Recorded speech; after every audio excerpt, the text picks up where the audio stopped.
Whether you're in North or South Carolina or anywhere else in the world, enter the Cat Cave to listen to your favorite Carolina Panthers podcast as part of the Keep Pounding Podcast Network, where you can find shows like Embrace Debate and Inside the Vault, powered by the Fans First Sports Network and video feed on the Tobacco Road Sports Radio's YouTube channel. And we are back talking Carolina Panthers. Myself, Ryan Frick, Michael Davis, and Shannon Smith in to talk Carolina Panthers. Shannon, what's going on, bud? I know you had a really good weekend, whereas I didn't have such a good one. What's going on, man? How's everything? Everything is going good. And you know what? I was going to let you live until you said something backstage. So. Oh, yeah. Oh. Bang, bang, Niner gang. Yeah. Listen, I'm repping my NFC North gear tonight. It was a bad night for the Detroit Lions. Well, it was a good first half, and then some poor decisions led down the stretch to a Niners win. So congratulations, Shannon Smith. Mike, what's going on with you, man? How's it been watching the last couple of weeks of the playoffs, knowing you didn't have any skin in the game, so to speak? Well, I will not know the heartbreak for one more year of losing in the conference championship game. Dallas hasn't made it there, but I won't have the heartbreak of losing in that game and watching my co-host go to the Super Bowl. That's a pain that only you can feel right now. But other than that, I'm feeling good, and I feel really good about this new head coach in Carolina right now. Yeah, we're going to get there in a second. I do want to mention I'm probably going to root for the Niners in the Super Bowl only because Javon Kinlaw and Deebo Samuel play for the Niners. I don't think there's a former Gamecock on the Chiefs, and so that's where my loyalty lies. Once my team is eliminated, it's where the next step of loyalty goes. But you mentioned there's a new head coach. There's a new head coach for the Carolina Panthers, as the Panthers hire former Tampa Bay Buccaneers offensive coordinator Dave Canales. Mike, you actually sort of predicted this on the air, so I'm gonna go over to you after last week's show. How do you feel about this Dave Canales hire here to be the next head coach of our Carolina Panthers? So I am glad you mentioned that, because I did predict it on the show.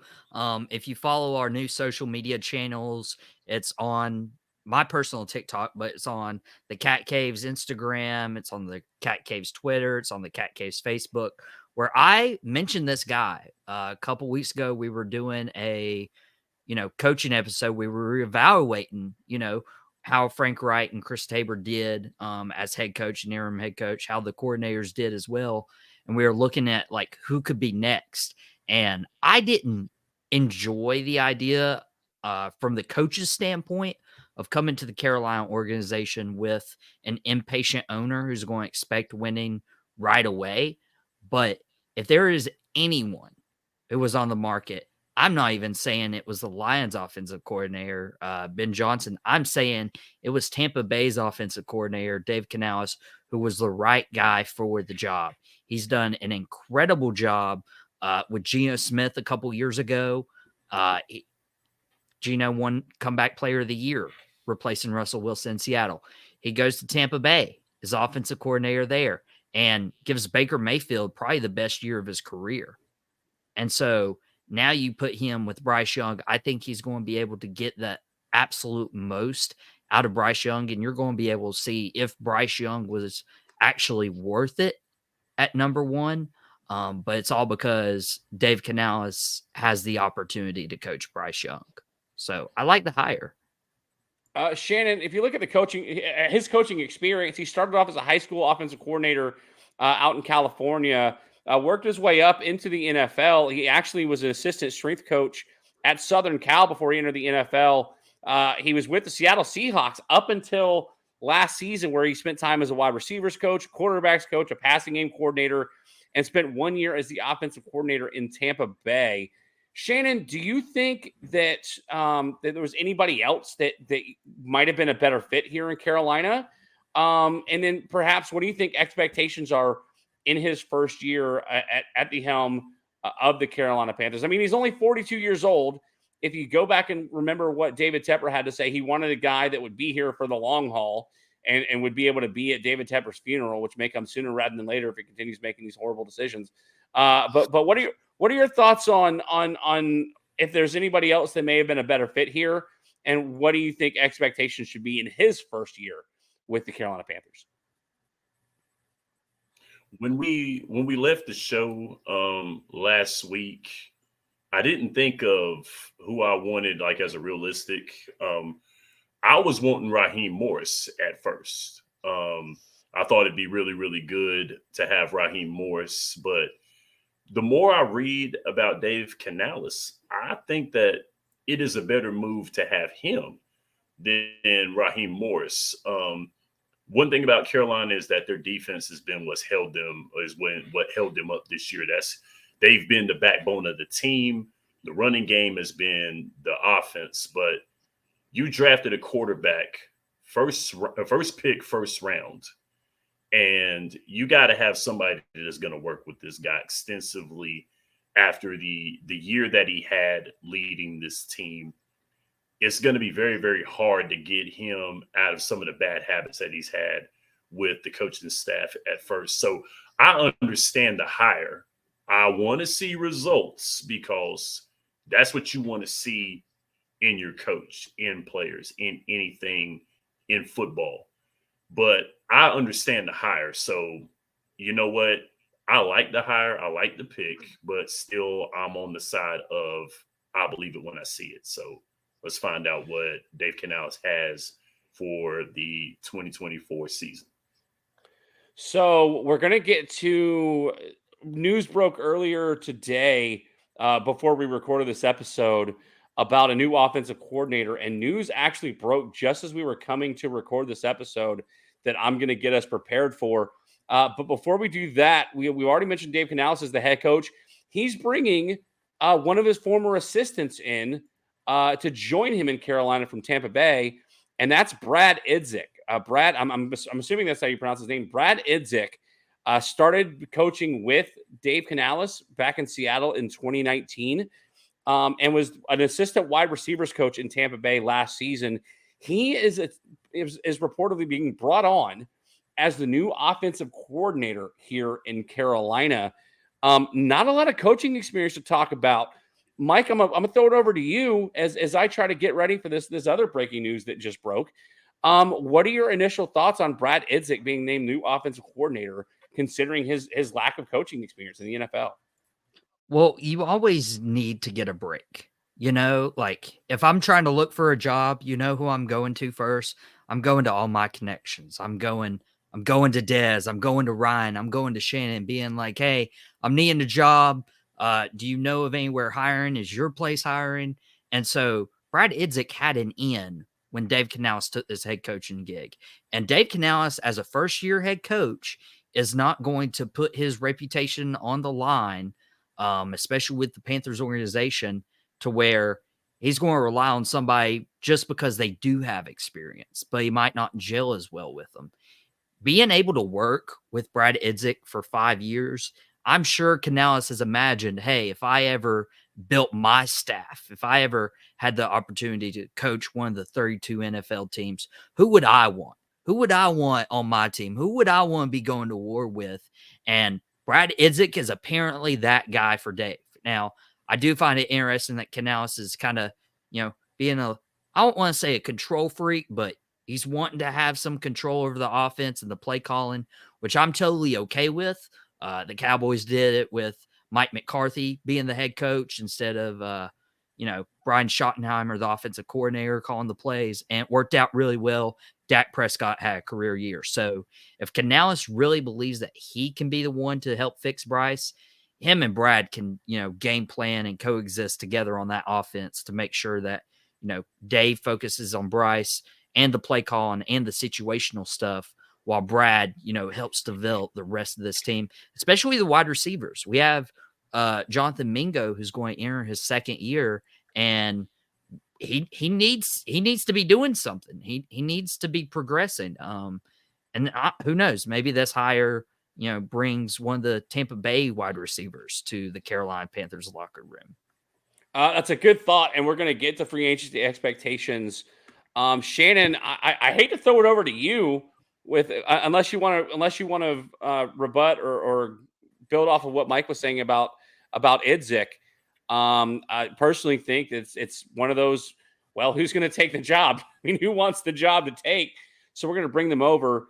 Any thoughts on from you, Shannon, about Idzik being named the new OC, considering he's got experience with wide receivers, but we've never seen him call plays. And the idea is that he's not expected to call plays, but that will not be defined or confirmed or denied until the press conference on Thursday, where they're expected to introduce Dan Morgan as the new GM and Dave Canales as the new head coach. I think that if this is just my opinion here, I think Dave Canales is doing the play calling and Brad Idzik is doing the coaching. I think that's what this move is all about. Idzik is going to be the one that's coaching behind the scenes, developing this offense, putting this offense together, coaching this offense, implementing this offense in practice. And Dave Canales is going to be making the play calls, considering the fact that he was the former offensive coordinator with Tampa Bay. I just feel like, if you're bringing your buddies along, just hopefully you have an insurance policy, because sometimes bringing your friends along, there might be a little resentment bringing your friends along. Who knows? There might be a whole, well, I created you, I made you type of vibe that could be happening between these two. But, also in the end as well, too, this could open up something for Brad Idzik if this thing goes according to plan. Maybe he might be using this as a step for being a head coach, maybe. And this is his opportunity to actually get a chance to hone his skills as an offensive coordinator, to build himself up, build up his resume. Because, Ryan, you and I were talking about this. You have nowhere to go but up with this Carolina Panthers team, coaching this team. So if the mad scientist formula works and it actually gets you somewhere, head coaching job anywhere, maybe not. Well, listen, you talked about him bringing his friends over, and you talked about nowhere to go but up. Last year was the year of flashy signings and big names trying to come to Carolina to build something. And it seems as though Dave Canales is trying to build something off of what he started in Tampa Bay, which brings us to the next big news. This was tweeted out by Ian Rappaport at 6:17 p.m. on Tuesday, January 30th. The Panthers are hiring Bucs assistant head coach and run game coordinator Harold Goodwin to be their new assistant head coach and run game coordinator, working with the O-line.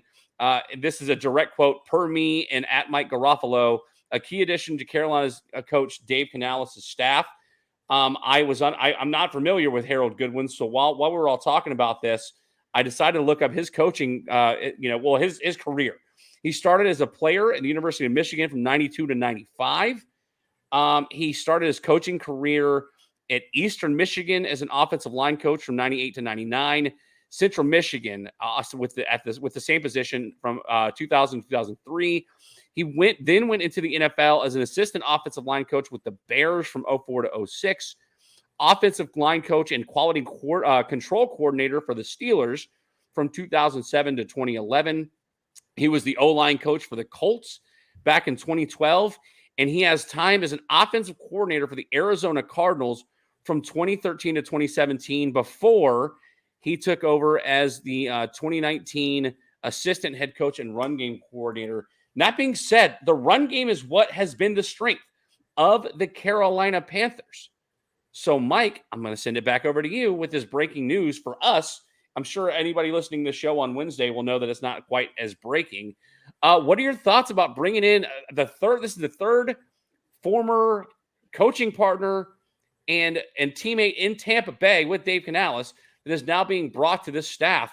Now, again, the Tampa Bay Buccaneers, albeit in the last week of the season, won the division with these coaches on staff.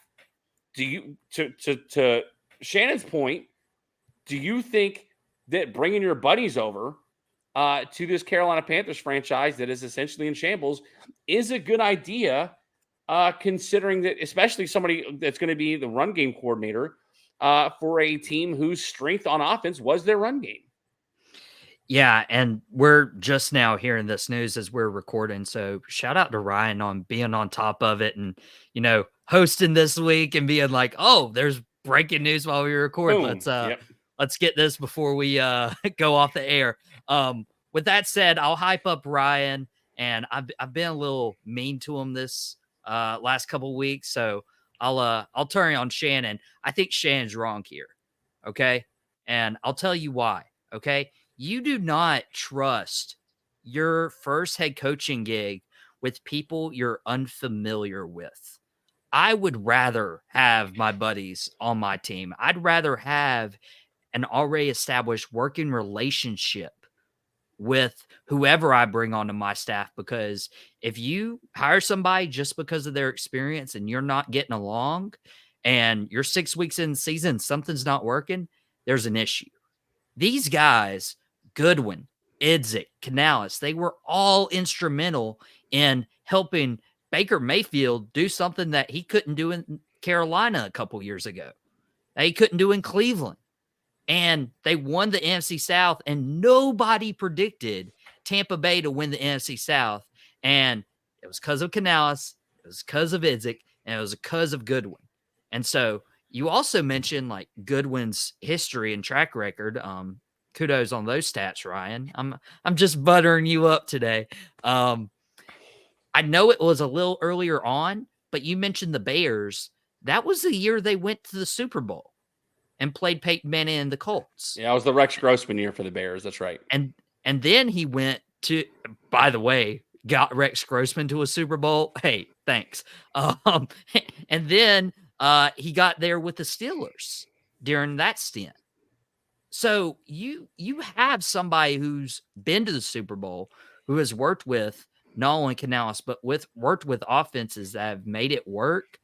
I mean, come on. Like, Canales is setting up his staff, and so far, they may not be these flashy hires that everybody like wants or expects, but man, these seem to be really solid in keeping like the chemistry alive amongst this coaching staff.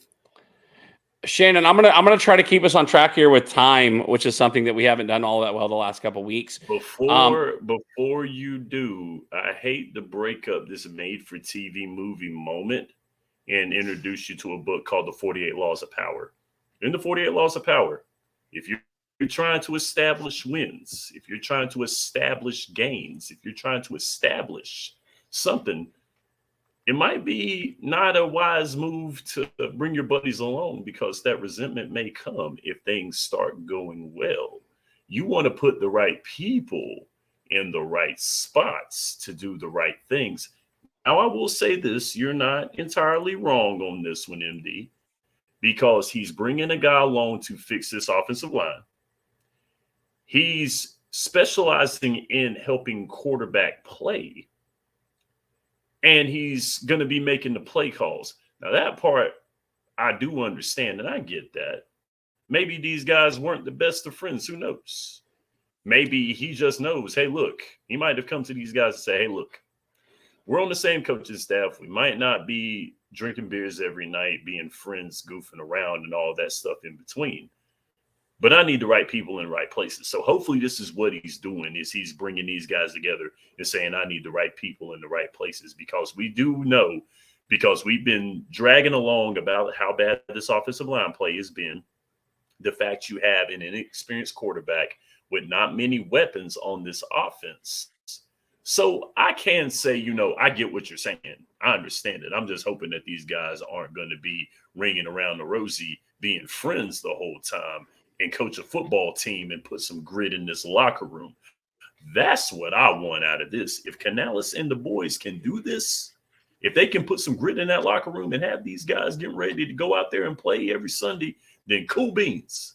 Yes, I like it. But let's hope so. So to be clear, Brad Idzik was described in one article that I read as Dave Canales' best friend. So nepotism That's or so not, heartwarming. Nepotism or not, it's somebody he's familiar with and he feels comfortable enough with bringing over.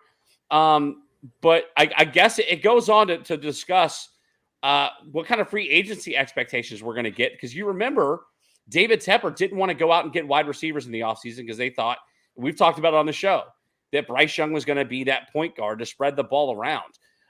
But with all these coaches coming over from Tampa Bay, there are 18 unrestricted free agents coming from Tampa Bay that are going to be on the market. Guys including Mike Evans, Antoine Winfield Jr., the aforementioned Baker Mayfield, Levante David, linebacker Devin White.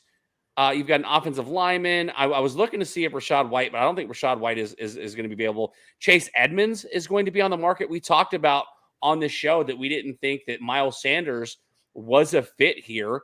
Offensive guard Matt Feeler is going to be on the market. So some guys that will be able to help bolster this team. Safety Ryan Neal, wide receiver David Moore, another offensive lineman Justin School. I'll throw the floor back to Michael again. Do you think, considering the success that Tampa Bay had last season, and considering the ties that they have to some of these coaches, specifically offensive, because you've got wide receivers, their wide receiver coaches coming over, an offensive line coaches coming over, and their offensive coordinators coming over. Do you expect these coaches to be in the ear of Dan Morgan and say, listen, we need to go and pay a guy like Mike Evans to come and help this offense? Mike, what are your thoughts? I'm glad you mentioned that name because I was right about Canales coming to Carolina, so I'll be right about this too. Mike Evans will be with the Carolina Panthers this season. That's a bold statement, Mike. Mike Evans, it's not the first time we've seen a divisional guy move to a rival, but Mike Evans had high praise for Canales, and he's had high praise for Idzik. And now they're both coaching the Panthers. There's a wide receiver void with the Panthers. And honestly, if there's a wide receiver that absolutely kills the Panthers every time they play, that's why the Panthers weren't in the playoffs 2 years ago. It's because of Mike Evans. And so this will be the perfect spot for Mike Evans to actually trust his career with, because again, like, he could go to Kansas City, or he could go to like one of these juggernaut playoff Super Bowl contending teams, but he already knows the coaching staff in Carolina. He can trust his career there and knows that's an easy division to win. If he trusts Canales to get him to the playoffs, anything can happen beyond that point. Evans also already has a Super Bowl, so it's not like he's hungry and chasing for it. I genuinely think Mike Evans will be a Carolina Panther in 2024. Shannon, I'm gonna let you talk. I do want to mention, I think anybody in the NFL is hungry for a Super Bowl, whether or not they've won one or not. So to say that Mike Evans isn't as hungry, perhaps, and he'll elect to come to Carolina just because he's more comfortable, I think that's sort of a cop out. Shannon, I want to ask you, because Mike Evans has now had 1,000 yards receiving in every single season that he's been in the NFL. There was not, I believe there was one 1,000-yard receiver, and it was barely with Adam Thielen for the Carolina Panthers this year, considering that Bryce Young was only able to throw for just over 2,000 yards in this offense. Do you see a guy like Mike Evans electing to come and be the guy that helps Bryce Young take that next step? Or do you think that what are your thoughts on free agency going into the next season now that we're starting to build an offensive coaching staff here in Carolina? Now that we've got a coach and now that we got a GM, we can start looking at who are free agents now. So I like the fact that Mike Evans is an unrestricted free agent this year. I know that he's got old coaches, and these coaches he likes, and he's familiar with the system. I get it. But they're going to have to pony up some money. And that's going to be something that's going to have to be said, because replay is something that has to be done. You've got to get weapons. You've got to have talent. You've got to have a downfield force, especially with somebody like Bryce Young playing quarterback. He's got to have somebody to throw the ball to, because Chuba can't take 50 carries a game because he's going to be burnt out. And you know what? Now that you have an offensive coordinator an offensive-minded, more than likely an offensive-minded head coach. Maybe it's not time to pull the plug on Miles Sanders now. Maybe it's not. Maybe he may have a scheme for Miles Sanders. Maybe he may have something for these guys still here for Chuba and all that. But with that being said, yes, I see that face there, Ryan. I know. I get it. Yes, he's had time and he's needed time. But, and he hasn't made use of his time either. I can't sit back here and say that Miles Sanders has made use of his time. But considering the fact that this offensive scheme was so inconsistent that it seemed like my 16-year-old niece was calling plays for these guys, it was very hard, finding consistency with that offense. This guy right here, Canales, I want to see him coach. I want to see what he's got. I want to see consistency in that playbook. But in order to get consistency in that playbook, you're going to need weapons. So I would love to see Mike Evans. Will it happen? I mean, it's catered. It's set up to be that. Yeah. But at the end of the day, he going to need some money. So, yes. So we're going to call it audible because we had intended to talk about the Panthers defense from this season and the future of Ejiro Evero because it is not said that he has gone anywhere. I do know that it was announced earlier today that Ben Johnson, the offensive coordinator for Detroit, was originally looked at to be hired by the Washington Commanders, and he elected to stay put in Detroit for another season. So while we were talking about free agents from Tampa Bay, we might as well go ahead and stay on the topic because I was looking at just running backs because you mentioned Miles Sanders and maybe he's got a scheme in this offense. I don't think he does. I don't know what you get from Miles Sanders. You're going to have to eat some of his contract and trade him away. But listen to the running backs that are set to become free agents in the offseason. And this is ranked on it looks like Pro Football Focus. And this is their rankings of as far as running backs coming into free agency this year. Saquon Barkley, Josh Jacobs, Derrick Henry, Tony Pollard. I know Mike's going to like hearing that name. Austin Eckler, DeAndre Swift, J.K. Dobbins, Devin Singletary, who was the number 3 running back at the second half of this NFL season.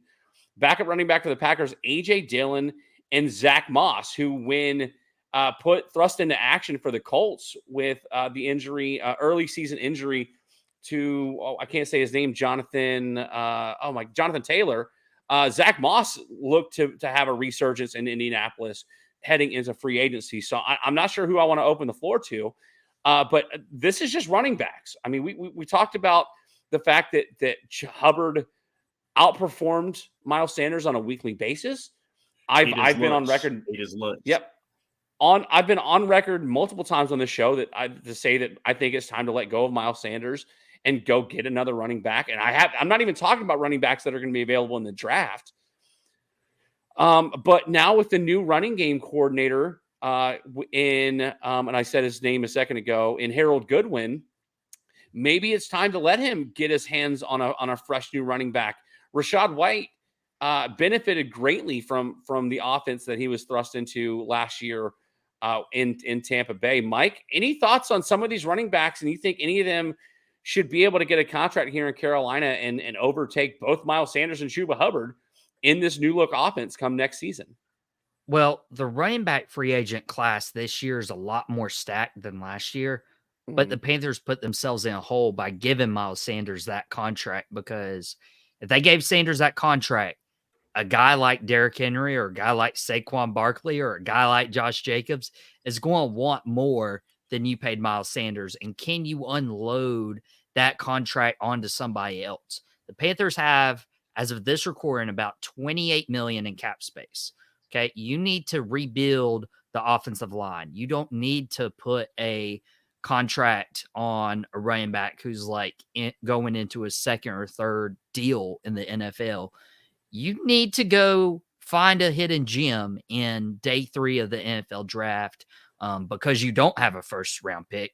You need to upgrade that offensive line and find a running back in the 5th or 6th round who's going to be hungry enough to make most of his time in Carolina. I don't think the answer is in free agency, even with a stacked class of running backs for the Panthers that could be at their disposal. I think it's the draft.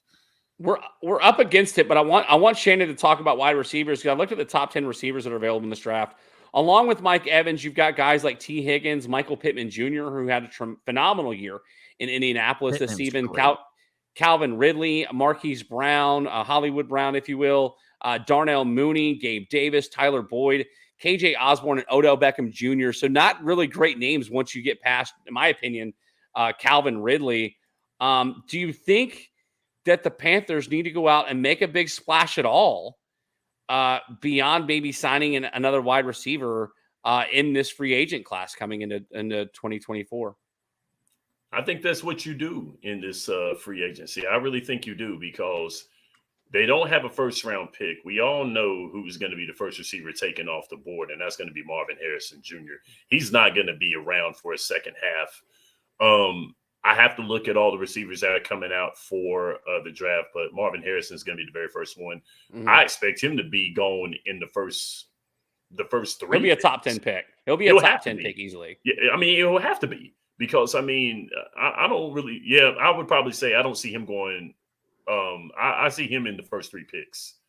I don't see anything else besides that. But with that being said, and, Chicago's talking to him real hardcore because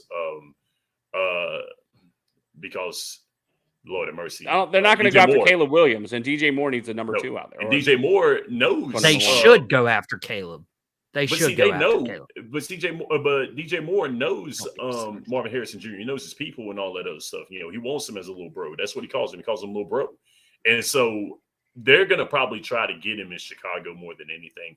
But I would say get at free agency first, because you don't have a first-round pick and you're going to need a marquee sign in this free agency. You're going to have to throw some money. It's going to have to happen. I hate to say it. I know Dave Tepper doesn't want to spend money on a wide receiver, but look at your passing productivity last year. No disrespect to Adam Thielen, but when you cover that, man, that's all you had this whole year. You're going to have to look at a marquee sign. You have to. In fear of being the homer that I am, I'll tell you guys a name to look out for, and it's Xavier Legette. He's being graded as a number 1 wide receiver coming out of South Carolina. He's been compared to, during the college football season, the next DK Metcalf. The dude's built like a brick house, and he has top line speed. I think he was the fastest guy recorded in college football, and when he's on a touchdown pass that he caught for my Gamecocks of South Carolina. So that's a name to look out for in case he does fall to you in the second round. There'd be a cheap wide receiver that you can go get to fit into this offense, considering that if with the amount of cap space that we have. And if we have to trade away Miles Sanders and eat some of his money, that's going to help. It's going to continue to hurt the cap space. And there's so many needs on this Panthers team in general that, there's no telling what the focus is going to be now with Dan Morgan and company at the helm. Listen, we went a little late this week, so we're going to try to wrap this up here. If you want to go find any extra content that Michael Davis does outside of the Cat Cave, go to his Instagram at @outofpocket_TRSR and at Drop the Mic Wrestling. He's got some great podcasts where he talks sports and pro wrestling. Shannon Smith starting his own podcast up on X or Twitter at @podcast_Smitty. Make sure you go follow him and listen to what he's got going on. And yours truly, Tap Outs and Touchdowns. We only got about 2 more weeks before the end of season 5, and we take a break headed into WrestleMania season. We'll come back with more football shows leading up to the UFL. And we'll be recapping WrestleMania and doing more things on Twitter or X at Tapouts on TDs, Facebook.com/Tapouts and Touchdowns. And Mike alluded to it earlier. We've got our own social media for this podcast as well on Instagram or X/Twitter, the Cat Cave _FFSN, or Facebook.com/the Cat Cave FFSN, no underscore on the Facebook address. But until then, you may now exit the Cat Cave, but make sure you listen to more content on the Tobacco Road Sports Radio's YouTube channel and more Carolina Panthers themed podcasts on the Keep Pounding Podcast Network, powered by the Fans First Sports Network. For Shannon Smith and Michael Davis, I'm Ryan Frick, and we'll see you next week right here inside the Cat Cave.